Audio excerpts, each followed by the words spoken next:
வணக்கம். நான் திருவிடைமருதூர் சட்டமன்ற தொகுதி நாச்சியார் கோயில் பகுதியை சேர்ந்தவன். என்னுடைய பெயர் சோமசுந்தரம். நான் சுமார் ஒரு 20 வருடமாக குத்துவிளக்கு உற்பத்தி தொழிலை செய்து வருகிறேன். என்னுடைய முன்னோர்களும் இந்த தொழில் தான் செய்து வருகிறார்கள். இந்த தொழிலில் சில இடர்பாடுகள் இருந்த நிலையில் முன்னாள் அமைச்சர் கோசிமணி அவர்களிடத்தில் சில கோரிக்கைகள் வைத்தோம். அவர் உடனடியாக மின்சார கட்டணத்தில் மானியத்தில் வழங்கி எங்கள் தொழில் புத்துயிர் பெறுவதற்கு நல்ல ஒரு திட்டத்தை ஏற்படுத்தி தந்தார். அதே போன்று எங்களுடைய சட்டமன்ற உறுப்பினர் அண்ணன் கோவி செல்லியன் அவர்களும் நாங்கள் கேட்கக்கூடிய எல்லா கோரிக்கைகளும் நிறைவேற்றக்கூடியவராக இருக்கிறார். சமீபத்தில் அமைச்சரான பிறகு சில கோரிக்கைகள் வலியுறுத்தியதின் பேரில் தமிழக அரசால் வழங்கிய கலைஞர் கைவினைஞர் திட்டம் எங்கள் பகுதியிலே மிகப்பெரிய ஒரு எழுச்சி ஏற்பட்டு உற்பத்தி பெருகுவதற்கு காரணமாக அமைந்துவிட்டது. சுமார் 3 லட்சம் ரூபாய் ஒவ்வொருவருக்கும் வழங்கியிருக்கிறார்கள்.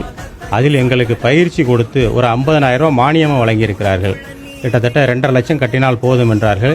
நாங்கள் கிட்டத்தட்ட 6-7 மாதத்தில் 1 லட்சம் ரூபா எங்களுக்கு கடனே அடைஞ்சிட்டு இந்த தொழில் புத்துயிர் பெறுவதற்கு இந்த கழக அரசு ஏற்கொண்ட இந்த கலைஞர் கைவினை திட்டம் தமிழக முதலமைச்சர் மாண்புமிகு மு.க. ஸ்டாலின் அவர்களுக்கும் எங்களுடைய உயர்கல்வித்துறை அமைச்சர் அண்ணன் கோவி செல்லியன் அவர்களுக்கும் மிக்க நன்றியை தெரிவித்துக் கொள்கிறோம். அதே போன்று சில கோரிக்கைகளும் வைத்திருக்கிறோம். கழக ஆட்சி அமைந்த பிறகு கண்டிப்பாக நிறைவேற்றி தருவதாக சொல்லியிருக்கிறார்.